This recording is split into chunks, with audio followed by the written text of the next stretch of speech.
Bien, muy buenos días tengan todos al seminario del posgrado en Ciencias Físicas de aquí de la Facultad de Ciencias Física y Matemáticas de la UNACH. En esta ocasión tenemos el honor de tener como invitado al doctor David Alejandro Tamayo Ramírez, que nos trae una presentación en el área de cosmología llamada Scalar Epsilon Field Dark Energy. Antes de comenzar, permítame leer una breve semblanza. Bien, el doctor David es licenciado en física por parte de la Facultad de Ciencias de la UNAM y doctor en ciencias por el Instituto de Física este, de la Universidad de Sao Paulo, Brasil.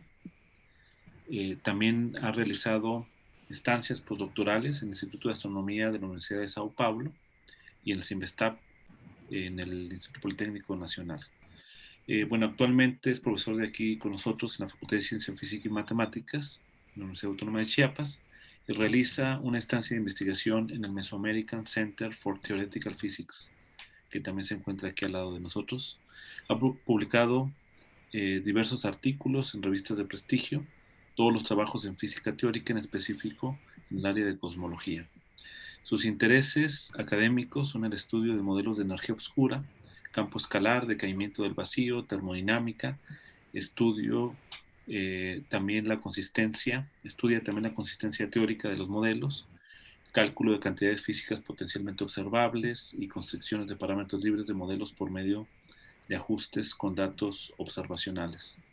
Así que, pues sin más, le doy la palabra, es todo tuyo el escenario, David. Adelante y bienvenido. Gracias. Bueno, muchas gracias primero por la invitación. Para mí es un honor estar aquí presentando parte de mi trabajo más reciente a la comunidad del posgrado de la facultad. Bien, el título es Scalar Epsilon Field Dark Energy, que es el nombre que le dimos a un grupo de modelos que trabajé con un colega del Instituto de Ciencias Físicas de la UNAM, Campus Cuernavaca, con el doctor Alberto Vázquez y un par de colaboradores. Y el objetivo de esta charla, además de, por supuesto, mostrar los resultados que obtuvimos con este modelo, me interesa más mostrarles un poco de cuáles son las estrategias actuales, de cómo se trabaja esta gran área de la cosmología que es el estudio de la energía oscura. Ya les mencionaré algunas cosas sobre características de qué es la energía oscura, que bueno, en realidad es un gran misterio, no solamente la cosmología de la física. Entonces mi interés es mostrarles cómo se proponen modelos para atacar este problema y algunas de las estrategias actuales de cómo se estudia esto, que siempre que además de la parte teórica debemos empalmarla con la parte observacional, que a final de cuentas el juez de los modelos que propongamos en la física siempre es la naturaleza. Entonces, en esta charla comenzaré con una introducción de cosmología, de energía oscura, por qué es interesante e importante, algunos problemas que traen los modelos de energía oscura. Después continuaré ya dando detalles sobre esta propuesta que hicimos del modelo de campo escalar, de energía oscura como un campo escalar con epsilon. Ya les diré qué significa ese epsilon. Ya como es un campo escalar, es fundamental definir los potenciales para poder especificar de lo que el modelo que estamos trabajando. Y ya resuelto eso, en la cuarta sección les mostraré la metodología de estudio de estos modelos, cómo los comparamos con algunas observaciones astronómicas y los resultados que obtuvimos, y finalmente conclusiones sobre este trabajo. Bien, comenzando de una manera muy general, el modelo estándar de la cosmología se compone de diferentes partes. Ahí en un recuadro amarillo, el modelo estándar de cosmología usa el modelo de relatividad general como el modelo de gravitación más exitoso con el que contamos. Existen muchos modelos, de hecho, cosmológicos que usan modelos alternativos de la gravitación, pero todos convergen al menos algún límite, a relatividad general. El modelo estándar asumimos relatividad general, asumimos una métrica de Friedman-Robertson-Walker, ahí en el recuadro verde. Entonces, de la relatividad general especificamos alguna métrica, que la métrica de Friedman-Robertson-Walker asume un universo a gran escala homogéneo isotrópico. Eso hace que tengamos mucha simetría y que se simplifiquen las ecuaciones de movimiento mucho. Después tenemos la inflación, que es una especie de parche que complementa al modelo cosmológico estándar, que ayuda a resolver algunos problemas importantes, como por qué el universo es actualmente, bueno, creemos que es plano, el problema de la conexión causal para tener un equilibrio térmico en las perturbaciones del universo temprano, etcétera, ¿no? Entonces, ayuda mucho inflación, principalmente en delimitar las condiciones iniciales de nuestros modelos. En un cuarto lugar, ahí en este recuadro incluyo el contenido material, lo que creemos que hay dentro del universo, que se modelan como fluidos perfectos, es decir, objetos materiales muy diluidos. Incluimos ahí, bueno, los bariones, que es el nombre genérico que le damos, con el que denotamos los cosmólogos a toda la materia conocida, es decir, planetas, estrellas, gas, polvo interestelar y demás. Después tenemos la radiación, que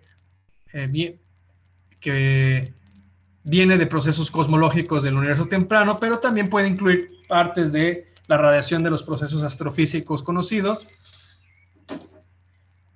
Otro elemento muy importante, pero y a diferencia de los dos primeros es muy misterioso, es la energía oscura, ICDM, de energía oscura fría, Cold Dark Matter, que no se conoce bien la naturaleza intrínseca de la energía oscura, pero a escalas galácticas y de escalas intergalácticas también conocemos muy bien la dinámica. Es una especie de materia que no tiene una interacción, o tiene una interacción con las otras fuerzas como la electromagnética muy débil, por lo tanto es prácticamente invisible, pero con efectos gravitacionales sumamente importantes. Y el último ingrediente para el modelo estándar de la cosmología es lambda, una constante cosmológica, que es la forma más sencilla y al menos matemáticamente más natural de modelar la energía oscura, es decir, una entidad que acelere la gravitación, y esta es la constante cosmológica en las ecuaciones de Einstein lambda.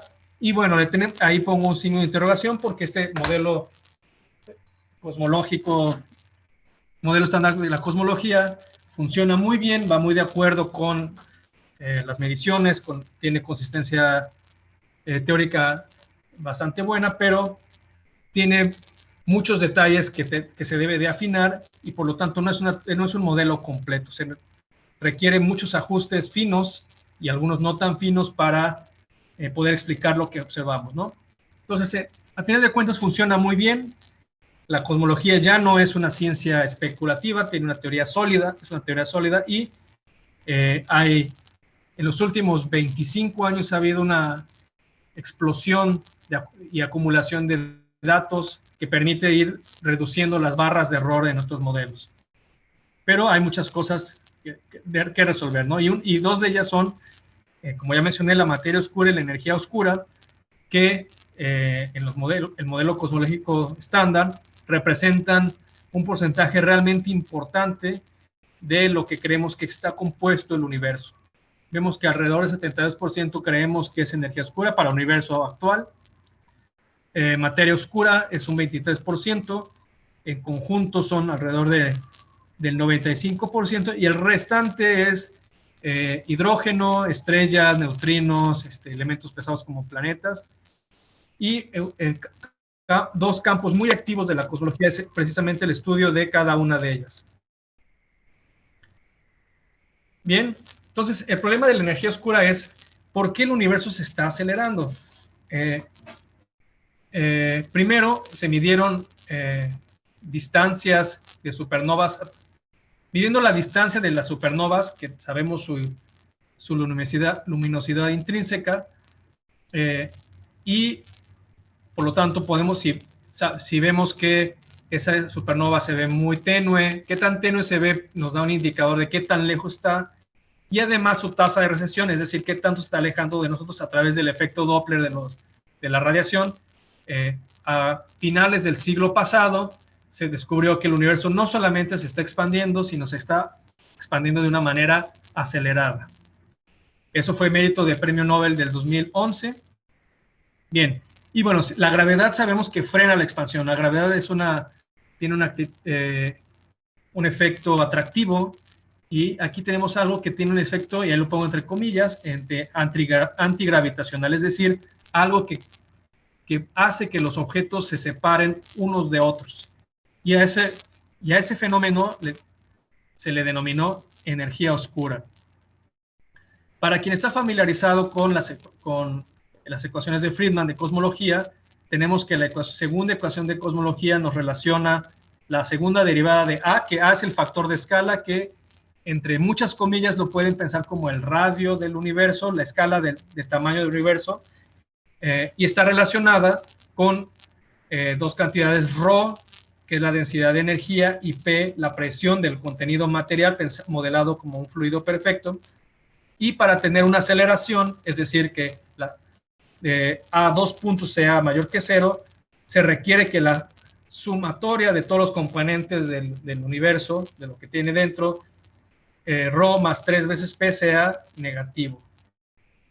Si asumimos una ecuación de estado P igual a W ρ, que relaciona la presión con densidad de energía, donde ese W es un parámetro que puede ser constante, vemos que necesitamos que ese W tiene que ser necesariamente menor que menos un tercio. Y eso, su interpretación, al menos a nivel de fluidos, es extraño porque es un fluido que tiene una presión negativa, pero estamos en un sistema abierto, ¿no? Entonces no sabemos a quién le está ejerciendo presión, pero bueno, a esos los resultados que se obtiene. Y esa es la construcción global que tenemos para definir qué es energía oscura. Básicamente es algo que tenga presión negativa. ¿Qué es eso? Bueno, ese es el asunto del que vamos a trabajar. Entonces, y la energía oscura es la mayor componente del universo actual, ya dije que es alrededor del 70%, y a pesar de ser tan abundante, su naturaleza es desconocida aún. La constante cosmológica lambda es el modelo más sencillo y se puede decir que más exitoso para modelar la energía oscura.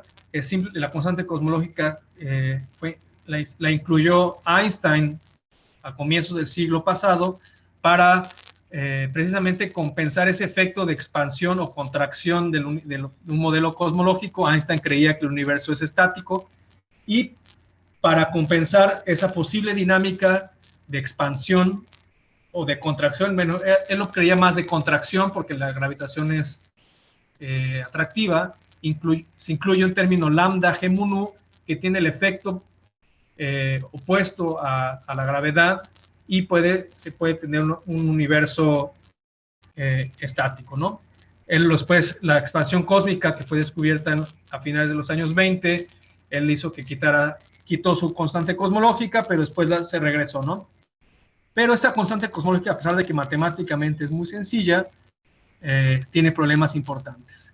Uno, y quizá el más escandaloso en su momento, es el llamado problema viejo de la constante cosmológica, que es, si medimos la densidad de energía del vacío a través de teorías cuánticas de campos, claro, necesitamos un cutoff para poder, porque si no sería divergente, pero si asumimos cortes estilo la masa de Planck, nos da un resultado muy grande, una densidad de energía muy, muy alta, y en cambio, midiendo con observaciones astronómicas la densidad de energía de lo que creemos que sería lambda, que estamos asociando con el vacío, la razón da un error de orden de 10 a la 100, ¿no? Que es algo enorme, ¿no? Entonces aquí hay un problema, yo diría conceptual, de qué entendemos como energía del vacío.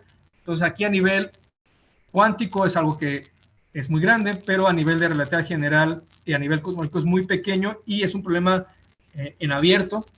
¿Por qué no podemos hacer compatible ambas cosas? Probablemente hay efectos cuánticos y de gravitación cuántica desconocidos aún. Otro problema es el conocido problema de la coincidencia cósmica, que una constante cosmológica da una densidad de energía constante, que es muy diferente a la densidad de energía de otros elementos. Por ejemplo, hay ρm, es de objetos materiales, que cae como 1, como a la menos 3, ¿no? Que a grosso modo es algo que cae conforme el volumen se expande, y eso tiene, hasta es intuitivamente claro. Si tenemos una caja llena con gas y la caja está creciendo, pues se está diluyendo, ¿no? La densidad de energía se diluye conforme el volumen aumenta, ¿no? Eso es lo que está diciendo ese ρm proporcional a la menos 3, pero la densidad de energía se mantiene constante, y eso implica que la densidad de energía, es decir, la energía está aumentando para compensar ese aumento de volumen. Y además, les dije que energía oscura, que ahí la estoy denotando como omega lambda, que es como el 70%, si lo divido entre la cantidad de energía, entre la densidad de energía oscura, de materia oscura, perdón, omega m, que es alrededor del 20%, me da algo del orden 1. Para el día de hoy, pero para obtener ese resultado ya en los modelos cosmológicos necesito un ajuste de condiciones iniciales extremadamente fino. Cualquier variación de la cantidad de materia y energía oscura en el pasado rompe eso, ¿no? Entonces tenemos un problema de condiciones iniciales que también es un problema en abierto, no sabemos qué es, y en parte es problemático por la rigidez de la constante cosmológica, porque por definición es una constante. Y ya a nivel más observacional, hay una tensión entre el modelo lambda CDM, que es el modelo estándar de cosmología, y las observaciones, ya que parece que esa densidad de energía de la energía oscura, que aquí lo pongo como ρDE, no es exactamente una constante, no parece que sí varía con el tiempo, y eso rompe con el modelo de constante cosmológica. Y aquí tenemos un par de preguntas. Primero, ¿el problema es del modelo cosmológico o de la teoría de gravedad, es decir, relatividad general? Y también, ¿la energía oscura es una componente exótica del universo? Es decir, es un T mu nu en las ecuaciones de Einstein, o es un efecto geométrico, donde lo debemos incluir en ese G mu nu. Realmente no sabemos si es o una sustancia exótica, un material exótico, o es un efecto geométrico. Bien, entonces, ¿cuáles son las estrategias para estudiar la energía oscura? Entonces, una de ellas en la que yo trabajo es considerar que la energía oscura está del lado del T mu nu, es decir, es un material que no conocemos cuál es, o al menos se puede modelar como un fluido perfecto. Y bien, no tenemos ningún candidato plausible desde física de partículas, entonces partimos desde lo fenomenológico, es decir, se proponen modelos donde no nos preocupamos tanto en justificar su origen desde de la microfísica, y ajustamos parámetros y vemos que sale, y a partir de ahí intentamos explicar lo que salió, ¿no? Entonces, escoger un modelo particular, bueno, tiene problemas porque es algo arbitrario, está sujeto a varios ajustes finos. Yo le puedo poner el número de parámetros que desee, y a nivel background, es decir, si no considero teoría perturbativa, muchos modelos de energía oscura en este contexto sobreviven a las observaciones actuales. Pasan el filtro empírico. Como mencioné, es una cuestión que puede ser fenomenológica. La expansión cósmica, ese efecto lo encapsulo en la ecuación de estado, que les dije que en algunos casos, que en energía oscura necesariamente tiene que ser menor a menos un tercio. Puede ser dinámica, ahí lo puse, que depende de Z, que es el redshift, que es una manera que los cosmólogos utilizamos para medir distancias y tiempos.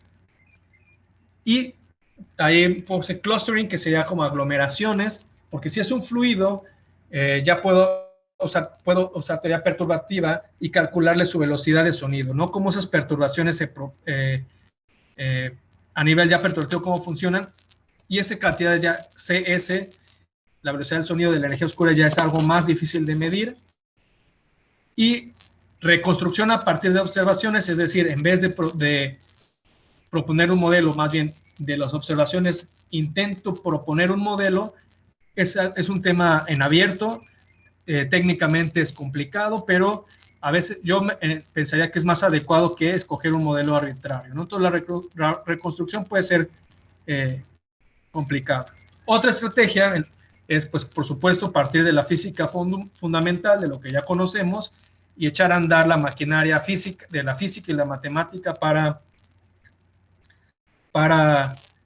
obtener algún modelo cosmológico. Entonces aquí tenemos que hacer referencia a teoría cuántica de campos, diferentes teorías de gravitación, y la intuición nos dice que probablemente gravedad cuántica, esa teoría que se está buscando, tiene muchas cosas que decir para la energía oscura, principalmente para el universo temprano, donde el universo era muy pequeño, sujeto a efectos cuánticos, pero a su vez era muy denso, y entonces es un campo gravitacional fuerte.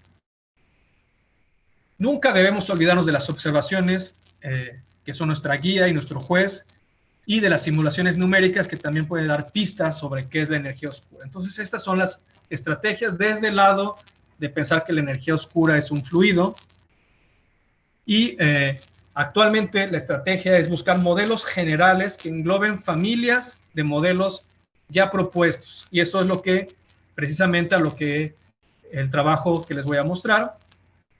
En este modelo de Scalar Epsilon Field Dark Energy, los resultados que les voy a mostrar fueron publicados recientemente en un artículo que ahí muestro con mis colaboradores.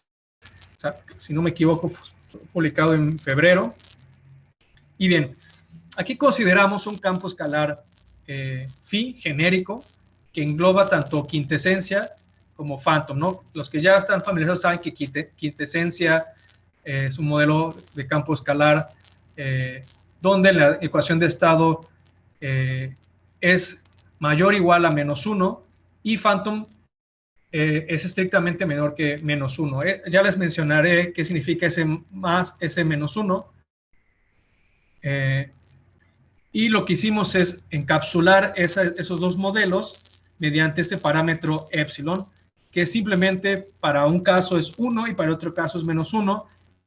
Para phantom tiene la característica muy peculiar de que necesitamos un término de velocidad asociado a la energía cinética negativo desde la acción, ¿no? Eso suena extraño, pero funciona.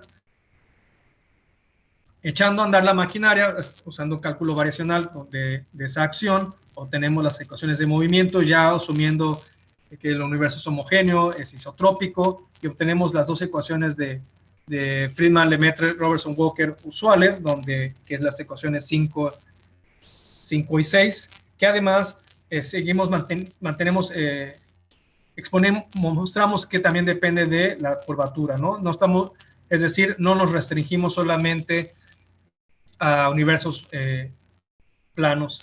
Y ahí separamos los fluidos en los ρ y p phi asociados, es decir, la densidad de energía y presión asociadas al campo escalar, que proponemos, y con el índice m mayúscula es simplemente el resto de fluidos, que puede ser bariones, energía oscura, radiación, etc.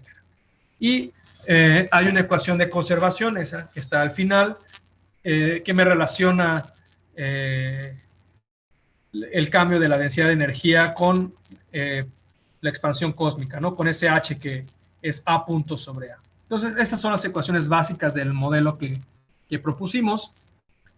El campo escalar satisface, bueno, es casi por definición, satisface la ecuación de Klein-Gordon,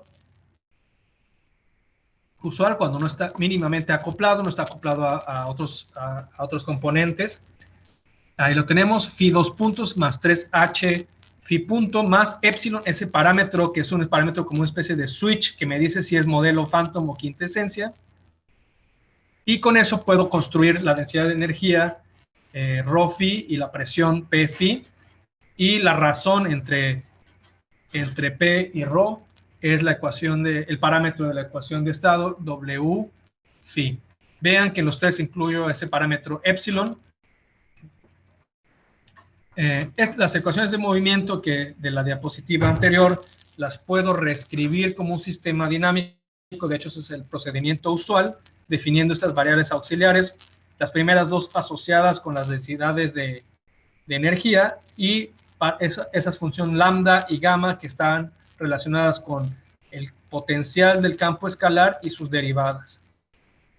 Con ello, puedo definir un parámetro epsilon tilde de la manera como se muestra en la ecuación número 9, donde si ese valor es mayor que 0 o menor que 0, me dice si estoy, si estoy modelando quintesencia o phantom. Bien, entonces esta es la estrategia matemática. El sistema dinámico lo presento aquí. Es la ecuación, el conjunto de ecuaciones número 10. La derivada está en términos de el logaritmo del factor de escala, o mejor, o también en la jerga cosmológica el número de e-folds. Pero aún mi sistema está incompleto, necesito cerrarlo para resolverlo, y para ello necesito fijar los potenciales. Entonces, necesito establecer ya una forma funcional explícita del potencial de mi campo escalar, y el objetivo nuestro en ese trabajo fue proponer lo más general posible, e hicimos dos propuestas para el potencial de los campos escalares, que es la ecuación 11, que ese modelo engloba leyes de potencias y exponenciales, que son muy usuales como potenciales de campo escalar, y usamos también la ecuación número 12 para englobar funciones seno, coseno y coseno y seno hiperbólico, donde los parámetros mu, beta y alfa son los que vamos a después tener que fijar para saber quién es, ¿no? Entonces tenemos ya un modelo genérico que engloba dos familias de potenciales,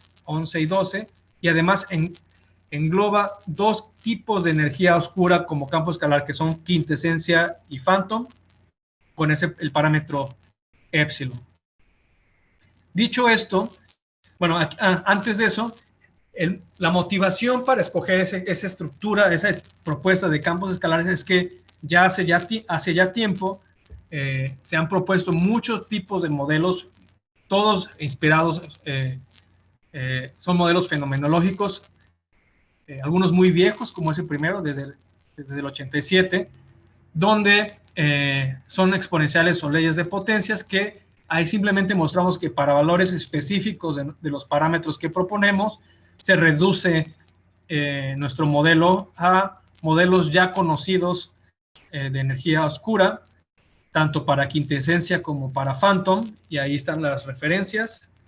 Y para el otro también podemos encapsular ya modelos particulares. Y no solamente estos ya estudiados y publicados, sino podemos jugar con otros valores, ¿no? Entonces, ese es parte del propósito de tener ese par de potenciales genéricos para la energía oscura como campo escalar. Entonces, ya especificado el potencial VFI, calculamos esas funciones auxiliares epsilon tilde y gamma, y con ello cerrar el sistema dinámico. Es muy fácil calcular esas dos cantidades para cada uno de los casos, y ya tenemos nuestro sistema dinámico que resolvimos numéricamente. ¿De acuerdo? Aquí nada más les muestro una tabla de los diferentes grupos de modelos que tenemos. Ahí vemos hasta arriba modelos exponenciales, leyes de potencias, exponenciales con phi cuadrada, productos de exponencial con ley de potencias, etcétera, ¿no? Y ahí muestro coseno hiperbólico, coseno hiperbólico menos 1 y coseno. Ese es uno de tantos. Estos simplemente lo pusimos para ejemplificar cómo es general esta situación, y además tenemos que encapsulan muchos modelos ya propuestos de energía oscura. Ese fue principalmente el espíritu de este modelo, como proponer un modelo genérico que englobe familias de modelos de energía oscura. En esta gráfica simplemente pongo para ejemplificar cómo se ve los modelos cosmológicos para algunos parámetros, la evolución del parámetro de la ecuación de estado, ese WZ de la energía oscura, para algunos potenciales genéricos, y solamente para tener alguna referencia y ver que no nos estamos desviando mucho, ahí pueden ver algunos puntos en verde que son datos de Bao Galaxy y de Lyman Alpha, que son una guía de más o menos por dónde deben de ir las cosas, ¿no? Entonces, ese fue nuestro primer tanteo que hicimos para tener unos priors para los parámetros de nuestros modelos. Y ahí podemos ver, por ejemplo, en la parte superior izquierda, modelos que típicamente de quintesencia, que empiezan muy cercanos a -1 y después crecen. También el segundo. Ya en la parte superior derecha vemos modelos que tienen más dinámica, que empiezan muy cercanos a -1, crecen o decrecen y después se acercan, después caen y demás, ¿no? Estos son simplemente ejemplos de cómo se ven las ecuaciones de estado para diferentes casos de nuestros modelos genéricos. Bien. Pero obviamente no nos limitamos a eso, porque hoy en día en la cosmología actual, si un grupo o un investigador propone un modelo, ya no basta con decir que pues ajusta a ojo, como coloquialmente se dice, los datos, ¿no? Ahí pusimos algunos datos. En realidad tenemos que hacer un estudio muy cuidadoso para ajustar los parámetros de los modelos, para saber qué tan bien se ajustan qué tan bien ajustan las observaciones. Y para ello, nosotros usamos un código escrito en el lenguaje Python, que se llama simple MC.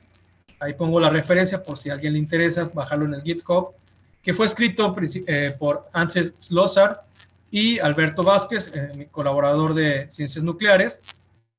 Y es un código que explora el espacio de parámetros, que aquí haciendo un análisis bayesiano, calcula la evidencia bayesiana usando cadenas de Markov Monte Carlo para explorar este espacio grande de parámetros y ver qué combinaciones de parámetros ajustan mejor las observaciones.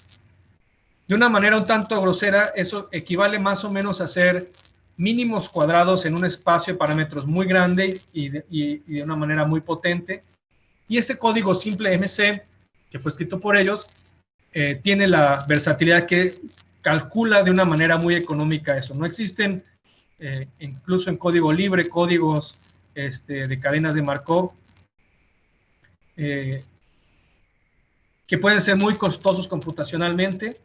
La ventaja de este simple MC es que se hicieron simplificaciones adecuadas para que ese cálculo no sea tan pesado y los resultados sean muy competitivos con la simulación, con los análisis que se hacen a fuerza bruta, como diríamos, ¿no?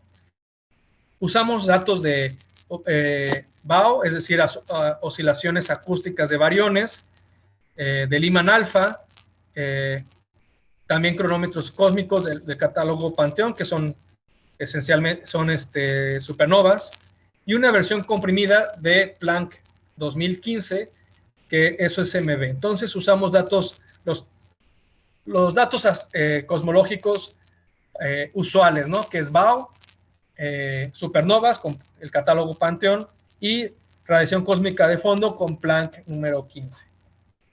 Los priors que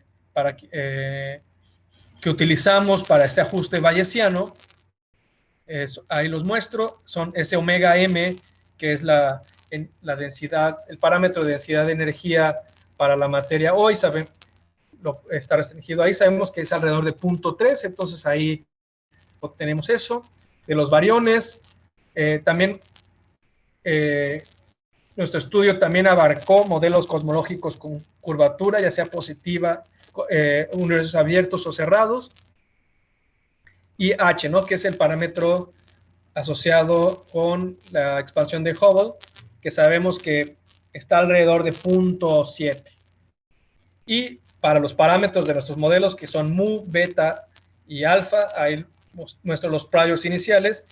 Y ya no mencioné que al resolver el sistema de ecuaciones diferenciales necesitamos fijar condiciones iniciales. Eso a veces es todo un arte, poder fijar condiciones iniciales. Y una forma que al menos nosotros hacemos para contornar ese problema es que también los mismos datos nos den una sugerencia de la condición inicial del campo escalar, ¿no? Bueno, el inverso del campo escalar, pero es prácticamente lo mismo, ¿no? Entonces, esos son los parámetros, los priors que utilizamos. Esa es la estrategia, repito, es calcular evidencia bayesiana usando cadenas de Markov-Monte Carlo. Es muy usual, ¿no? Aquí nada más como paréntesis, menciono que Alberto hoy en día se encuentra trabajando ya en salirse de lo estándar, que es evidencia bayesiana con cadenas Markov, y ya está trabajando con redes neuronales, inteligencia artificial, códigos genéticos, etcétera, ¿no? Entonces, él está muy interesado en esa parte de las estrategias de métodos de análisis de datos, no solamente restringiéndose a lo que ya está probado que funciona, ¿no? Que son las cadenas de Markov. Bien, estos son los resultados después de pasar nuestros modelos con la evidencia por el simple MC. En la primera columna vemos el tipo de modelo, donde cuando le pongo más K es cuando consideramos también curvatura. La segunda columna es el parámetro de la densidad de energía de la materia oscura, que ya mencioné, es consistente con otros estudios que apuntan que es alrededor de 0.3. H, que es el parámetro asociado con la expansión de Hubble, también mencioné que es de 0.7. Bueno, aquí salió más o menos alrededor de 0.68. Después mencionaré un poco sobre esto, que de hecho ese parámetro H es muy importante en cosmología y es tema abierto de investigación, porque algunos datos muestran un valor como este, que es como de 0.68, y otros muestran valores como alrededor de 0.72, que de 68 a 72 parece poco, pero dada la calidad ya de los datos hay tensiones de 3 o 4 sigma, ¿no? Que pues eso ya estadísticamente es muy representativo. La tercera columna es el parámetro de la curvatura, con donde dice 0 es simplemente modelos de universo plano. Hay la condición inicial, el inverso de la condición inicial, que realmente no nos interesa tanto en esta charla. Después los tres parámetros principales de nuestros potenciales, que son beta, mu y alfa, que ya en la siguiente diapositiva les explicaré más qué significa cada uno de esos valores. Esos son los datos, los valores que nos da el análisis bayesiano con los datos. Calculamos el epsilon tilde inicial, que está asociado si es quintesencia o phantom, y las últimas dos columnas están relacionadas con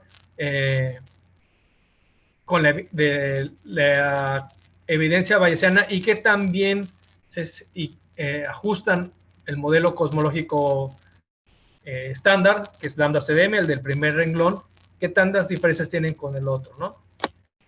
Bien, y entre paréntesis simplemente escribimos las desviaciones a 1 sigma de los parámetros. Aquí les resumo lo que dice esta tabla, que este es de los resultados principales, que vemos primero que epsilon tilde tiene una inclinación a los modelos de quinta esencia, ¿no? Es decir, ese epsilon tilde es positivo. También que los modelos en general prefieren modelos de un universo abierto, abierto, aquí me regreso, vean que epsilon tilde inicial todos son positivos, es decir, quintesencia.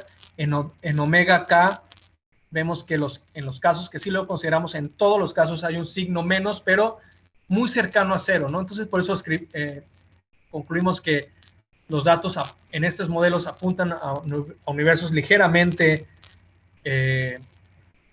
abiertos. Obtenemos en todos los casos un valor de H0 de 68, bueno, o H minúscula es ese mismo valor entre 100, que es consistente con el modelo estándar de cosmología, con lambda CDM. A pesar de la diversidad de potenciales, porque englobamos muchos potenciales y considerar energía oscura phantom, no encontramos ninguna desviación considerable respecto al modelo estándar de la cosmología. Eso más o menos lo esperábamos, ya que modelos muy barrocos sobreajustan las cosas y hay una manera de penalizar ese exceso de ajuste. Pero sí nos sorprendió que pues no hubiera una desviación grande respecto a lambda CDM, a pesar de que englobamos quintesencia, phantom y dos grandes familias de potenciales para energía oscura como campo escalar. Y la evidencia bayesiana es el lambda Z, que es de la última columna, apunta que los modelos son casi indistinguibles y todos son consistentes a lambda CDM, ¿no? Entonces, a final de cuentas, nuestra estrategia de proponer un modelo muy general nos lleva a que al menos a nivel background no es muy diferente de lambda CDM. Ya hablando de modelos particulares, aquí rápidamente les diré que los modelos con potenciales exponenciales favorece ligeramente a energía oscura phantom. Es el único que hace eso, el resto favorece a los otros. Para modelos estilo leyes de potencias, que es el tercer renglón, obtenemos valores mu restringida entre menos 1/2 y 0, es decir, leyes de potencias negativas. La cuarta línea, que es un modelo ley de potencia combinado con exponencial, ahí las medias de los parámetros son esos que muestro, beta alrededor de 0.2 y mu alrededor de menos 0.4. Y este potencial en particular con energía con curvatura negativa, es el que mejor ajusta los datos de todos los modelos propuestos y además es el único que llega a superar al modelo lambda CDM, ¿no? Entonces tenemos un modelo que mejora lambda CDM, pero tenemos que penalizar porque tenemos más parámetros, ¿no? Entonces hay un juego aquí de estira y afloja tenemos un modelo que ajusta mejor, pero tiene más parámetros y bueno, eso a veces no es atractivo. Y también nos hace difícil poder explicar el origen de un potencial de esa naturaleza. Y los potenciales, alguna mención de la otra familia de potenciales. Aquí simplemente muestro que el mejor ajuste para alfa es negativo en el caso plano y positivo en el caso ligeramente abierto. En el otro vemos que los parámetros también de alfa son muy pequeños y eso nos indica que realmente en este tipo de potenciales el potencial es casi constante. ¿De acuerdo? Aquí, solamente para complementar, les muestro los posteriores en 2 dimensiones marginalizados. Recuerden que yo estoy explorando un espacio de parámetros muy grande, ¿no? de varias dimensiones. Aquí estoy mostrando, cuando digo posteriores 2D, esencialmente estoy mostrando una rebanada de ese espacio de muchas dimensiones, y la palabra marginalizado quiere decir que algunos parámetros los puedo a ser subordinados a otros y que me permite, ¿cómo explicarlo? Aplanarlo, ¿no? Imaginen que yo quiero graficar un relieve y si me enfoco, no sé, en el Himalaya, pues la altura sí es algo que importa, ¿no? Entonces sí me importa, si me interesa saber el relieve, sí necesito un mapa 3D. Pero imaginen que quiero un mapa de relieve, no sé, de una región muy plana como, no sé, Yucatán. Ahí sí puedo, la altura respecto al nivel del mar, sí la puedo subordinar a latitud y longitud y decir, en buena medida, puedo representar eso como un plano, ¿no? Eso quiere decir marginalizar. Cuando yo, en algunos casos, poder subordinar algún parámetro respecto al otro. Aquí los muestro. Las curvas de contorno son A1 y 2 sigma. Ahí también le pusimos colores para poder medio que incluir una tercera dimensión. Vemos que en todos los casos están ligeramente inclinados a quintesencia. Vemos que no favorecen los modelos Phantom. Y ¿cuáles quería mencionar? Estos posteriores, quien ya está acostumbrado a ver este tipo de cosas, pueden notar que el primero, el segundo, el cuarto y el sexto tienen unas formas no tan extrañas. ¿Sí? Usualmente en los posteriores tienen que ser figuras como elipsoides o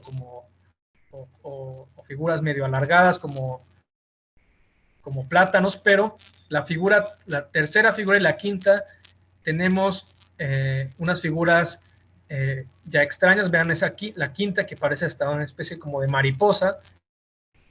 Eso es el resultado que arrojó el código, y eso nos da pista que tal vez ahí tenemos algo degenerado, es decir, que tal vez no supimos separar combinaciones de parámetros, y tal vez los datos quieran separar dos regiones, que serían, digamos, las alas de la mariposa, perdón.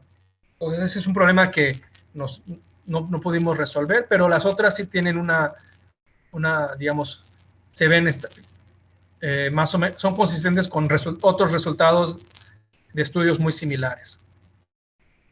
Y finalmente les muestro el posterior para el parámetro de la ecuación de estado, que ya mencioné que este es un parámetro muy importante para la energía oscura.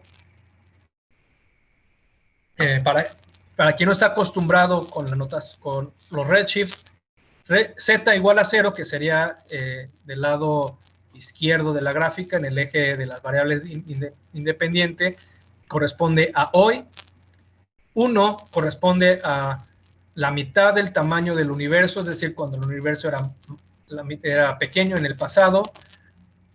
2 corresponde a 1/3, etcétera, ¿no? Entonces, conforme z aumenta, nos estamos yendo al pasado. Es una forma conveniente de medir el tiempo y distancias en cosmología. Y constante cosmológica, aquí debo de adelantarles que es exactamente igual a menos 1. Vemos que las líneas de confianza están engloban la constante cosmológica en este posterior. Y olvidé mencionar que este posterior corresponde al modelo que mejor ajusta. Pero vemos que para z igual a 0, es decir, hoy, tenemos un valor aproximado ligeramente, más o menos como de menos 1.1, que eso es insuficiente para mover el valor central de H0, que eso es necesario para resolver las tensiones que ya les había mencionado, que H0 a nosotros nos salió más o menos de 68, que es consistente con CMB, pero datos de supernovas apuntan que está alrededor de 70, 71, 72 incluso, y en nuestro caso necesitaríamos tener un valor de menos 1.3, es decir, hacerlo phantom para poder mover eso. A la conclusión que llegamos es que los modelos de campo escalar de energía oscura, al menos a este nivel, son incapaces de resolver la tensión de H0 en cosmología, ¿no? Entonces, pues necesitamos buscar algo más. Bien, ya para concluir, se propuso un modelo de campo escalar que engloba quintesencia y phantom en un mismo análisis con un parámetro epsilon o epsilon tilde, como lo quieran ver. Calculamos la evidencia bayesiana con un código en Python llamado simple MC. El parámetro epsilon se puede utilizar para modelos más generales como los modelos Quintom, que esos no los trabajamos, pero hacer el cambio es realmente fácil. Consideramos dos potenciales genéricos, uno de combinación de leyes de potencias exponenciales y otro de cosenos hiperbólicos. Y en el código escrito en Python es fácil modificar el programa para modelos más generales. Del conjunto de opciones que teníamos, vimos que la opción de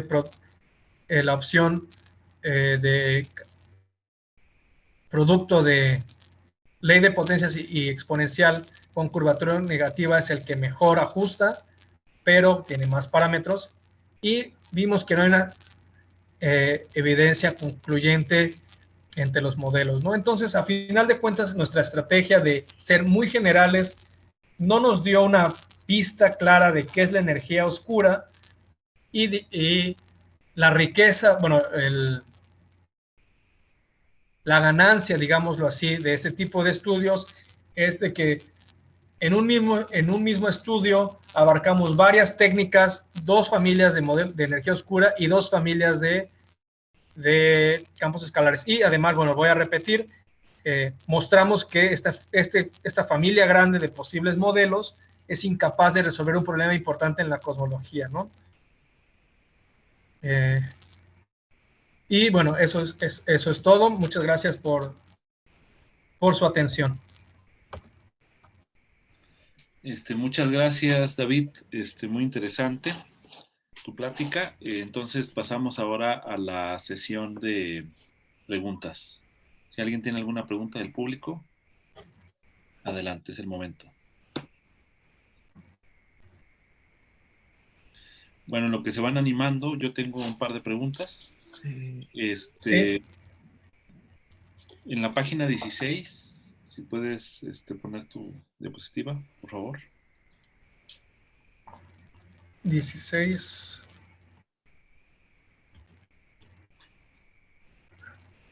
Bien.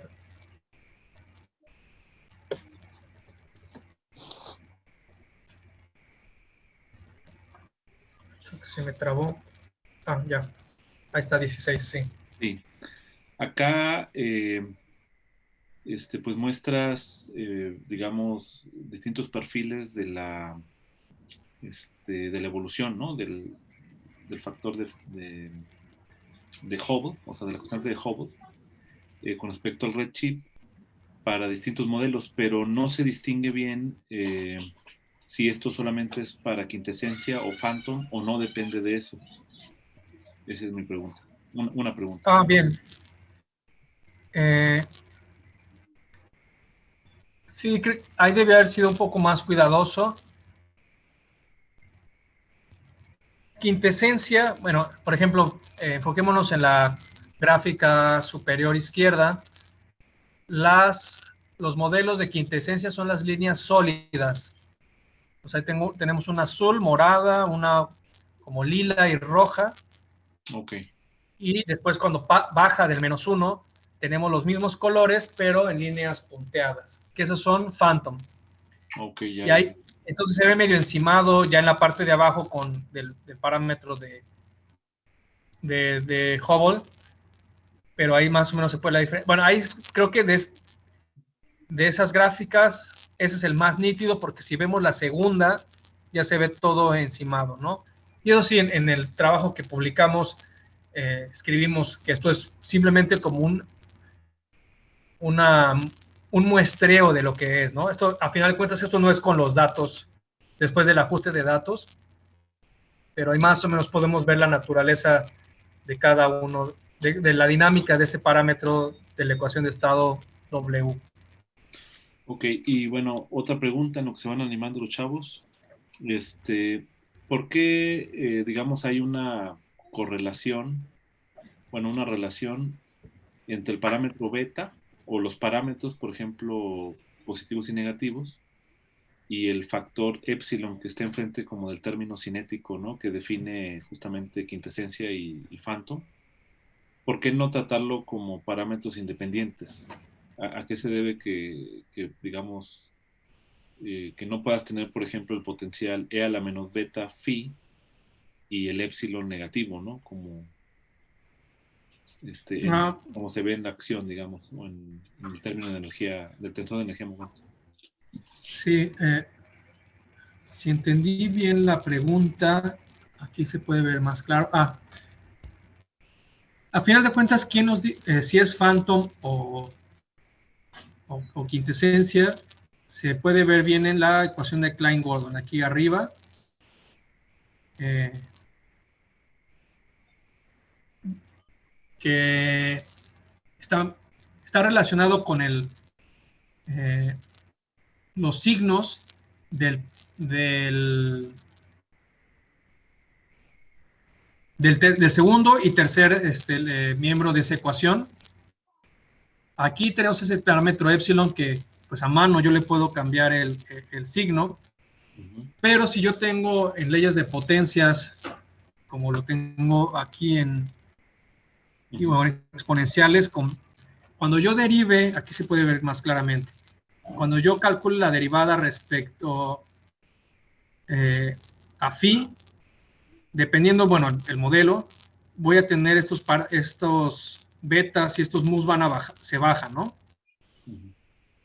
Que van a acompañar a la derivada, que van a estar aquí, ¿no? Entonces, a pesar de que yo tenga aquí este epsilon, si yo tengo un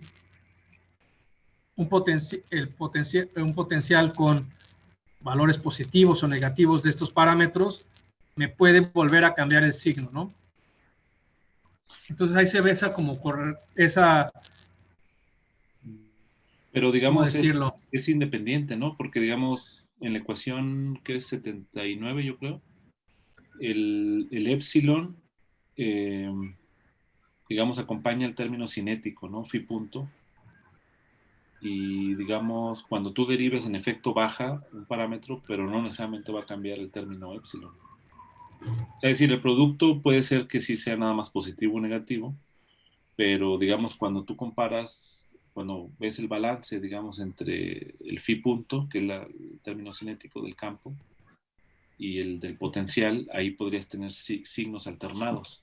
O sea, digamos aquí, por ejemplo, en la densidad, tienes epsilon multiplicado por un medio phi punto cuadrado más b phi, ¿no? Entonces ahí uno podría decir, bueno, yo quiero tener que epsilon, perdón, y los parámetros del potencial estén alternados, ¿no?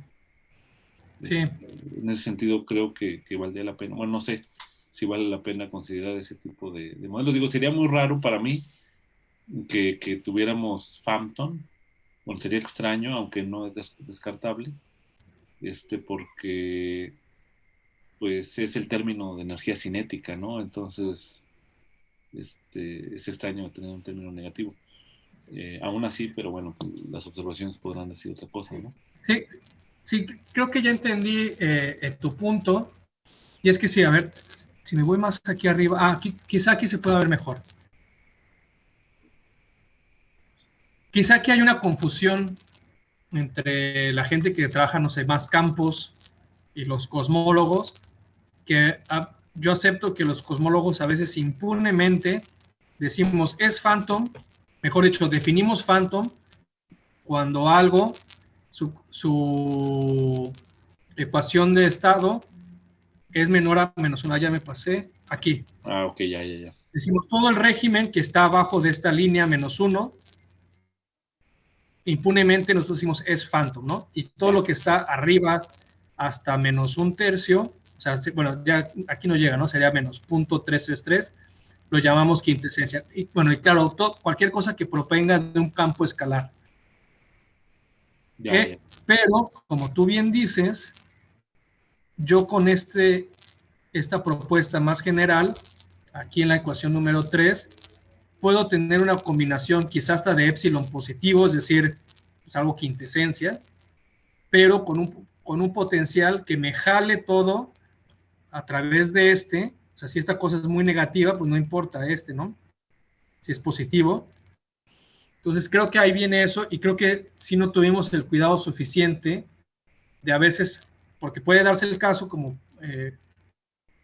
que tengo épsilon positivo, yo digo, pues es quintesencia en el sentido de campos, pero tener un potencial de forma tal que me lo jale a más inferior a -1 y que yo lo llame phantom, ¿no? Sí. Aunque matemáticamente es quintesencia. Claro. Ese es un muy buen punto, ¿eh? Sí, eso, y si no me equivoco, creo que eso no lo llegamos a escribir con detalle en las conclusiones. Ok. Pues qué bueno. Bien. Y bueno, la otra cuestión que también me llamaba la atención es que ya cuando hacen su estadística bayesiana, el valor justamente de épsilon, que pues ahora sí que desde mi perspectiva de campos, pues es el parámetro que acompaña el término cinético del campo escalar. Ese término es muy cambiante, ¿no? O sea, digo, como un experimental, desde el punto de vista de la física experimental, pues uno por lo menos encontraría que el parámetro epsilon pues tendría que ser el mismo, así como uno encuentra que la constante de Hubble, digamos, por lo menos en todos estos sistemas que mencionaste, tiene el valor aproximado de 68. Uno esperaría que también el epsilon, si es que por lo menos algo cinético de esta naturaleza jugara un papel, pues fuera igual, ¿no? Para todos los modelos. Y me llama mucho la atención eso de que no, o sea, si pones en la tabla, creo que es en la página 18, acá el epsilon inicial, pues tiene valores muy diferentes pues asociados a todos los modelos, ¿no? Entonces, no sé, me llama la atención, ¿no? Que está distinto. No sé si eso sea algún criterio o se considere como un criterio, ¿no? Ahora sí que desconozco ahí, ¿no? Si eso les llama a ustedes la atención o no. Sí, yo sí entiendo tu punto. Yo no sé, uno esperaría como convergencia de los modelos, no, beta, mu y alfa, pues no, pero de este epsilon inicial, también, ¿no? Y bueno, ya siendo también muy estrictos, también vemos que no hay como un consenso, digámoslo así, con el phi a la -1 inicial. Claro. Bueno, sí, cierto. Sí. Ese es un problema, sí, tienes razón, ese es un problema fino que nos hemos partido la cabeza varias veces de la cuestión de condiciones iniciales, y ese epsilon inicial también no nos pusimos a mucho detalle a preguntarnos por qué no es como el mismo, si estamos queriendo modelar como campo escalar, ¿no? O sea, los potenciales sí los estoy modificando bruscamente, pero en términos cinéticos sí uno esperaría que no fuera tan diferente, ¿no? Sí, exactamente, sí. Pero bueno, pues ahora sí que pues ahí está. Ojalá que ayuden mis comentarios. Sí. Si alguien más quiere preguntar algo, jóvenes o profesores. Yo tengo un par de preguntas. Adelante, Tadeo. Bueno, ya en otra ocasión he visto la potencia del simple MC, pero tengo una pregunta, doctor. Cuando se hacen todos estos cálculos, ya al finalizarse, ¿se comparan junto con otro programa, o algún otra herramienta? ¿O simplemente se confía completamente en el simple MC? Se puede comparar, pero tienen que ser, debe de cumplir como ciertas cosas mínimas. Una, si lo voy a comparar, por ejemplo, con otro grupo de investigación, digámoslo así, lo primero que debe de coincidir es el conjunto de datos. O sea, si yo estoy comparando un resultado que nada más utilice un catálogo con otro que utiliza otro catálogo, va a haber diferencias pues naturales, ¿no? Esa es una. Y otra que ya es más sutil es ver qué tan consistente, qué tan comparable sea una técnica con la otra. Entonces, en ese sentido, si alguien escribe un programa también para calcular evidencia bayesiana con cadenas de Markov y usar más o menos los mismos datos que nosotros, ahí sí es comparable, ¿no? O sea, ahí yo sí puedo decir, bueno, comparemos datos y uno esperaría que fueran los mismos, bueno, no los mismos, pero consistentes, ¿no? Muy similares las cosas, ¿no? Ahora, si comparas estos resultados, por ejemplo, que son de cadenas de Markov, con alguien que trabaja, no sé, multinest o códigos genéticos, idealmente todo debe de converger a un número, ¿no? Porque creemos que la naturaleza pues, es única y no sé, el valor de, por ejemplo, ahí que estoy mostrando omega m es 1, ¿no? Saber cuál es, pues ese es el chiste, ¿no? Pero si no son, estadísticamente no son tan similares, y están utilizando técnicas diferentes, sería realmente muy difícil encontrar por qué esa diferencia, ¿no? O sea, si encontramos una discrepancia y no son métodos no es el mismo método numérico o de la misma familia de métodos numéricos, sería muy complicado, o al menos yo no sé dónde encontrar ese posible fallo en comparación, ¿no? Pero, complementando la respuesta, por ejemplo, SimpleMC, hasta donde yo sé, Alberto lo construyó, más bien lo calibró con modelos de cadenas de Markov más robustos. Entonces, sí, a veces sí es importante comparar tus resultados con otros, ¿no? Y eso, bueno, ya a nivel, o sea, a nosotros, cuando yo encuentro un artículo y veo una tabla con modelos que se parecen a lo que yo he trabajado, pues sí he hecho un vistazo rápido, al menos para que la primera cifra decimal sea la misma, ¿no? Si no hay algo raro, y después leo la técnica, ¿no? Y si es como la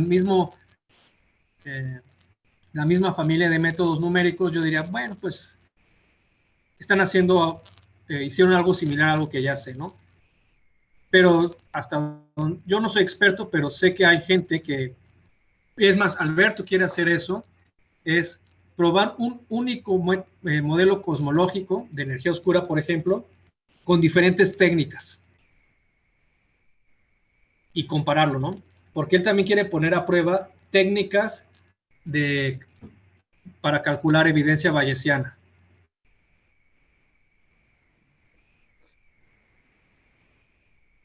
Ok.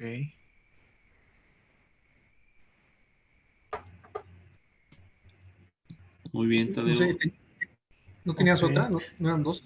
Ajá, Sí, tenía otra duda referente entonces, también consideran lo que es la escala de Jeffrey, ¿no? Jeffrey, del teorema de Bayes, Ah, para dar un parámetro marginal. sí, pero creo que no lo puse. Que está relacionado con este logaritmo de z. Ajá. Que fíjate que esa escala de Jeffrey es muy útil y es muy utilizada, pero la otra vez estaba leyendo que es más o menos arbitraria para ciertos casos. En cadenas de Markov sí funciona, pero si ya alguien está, y es que eso es parte de la esencia de la investigación, al menos en estas cosas, no solamente la cosmología, sino la parte computacional y la parte matemática de estrategias de análisis. La otra vez estaba leyendo que algunas familias de métodos numéricos para calcular evidencia bayesiana no son tan compatibles con la escala de Jeffrey y están en la búsqueda de pues, definir una escala un poquito más adecuada, ¿no? Aquí no lo puse, pero quizás sí lo debe haber puesto. Ok. Muchas gracias, doctor. De nada. muchas gracias, Tadeo. ¿Alguien más tiene alguna pregunta? Anímense.